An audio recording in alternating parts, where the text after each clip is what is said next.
Hey, welcome to Tech Talk.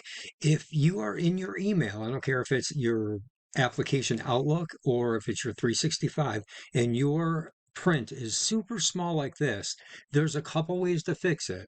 If you are on a laptop, you can easily click inside of this area right here, hold down the control key, and just hit plus until you're satisfied with the size of it. You can also click over here and check to make sure that this is set to 100 in the zoom. Now, you can also, if you have a mouse with a scroll wheel on it, hold down the control button. Make sure you click inside here as well. Hold the control button down and just draw your scroller up or down, and it will change back and forth. And that's pretty much it, my friends. So if this helps you, please consider hitting the like, subscribe, and share. All right, thanks a lot. Have a great night.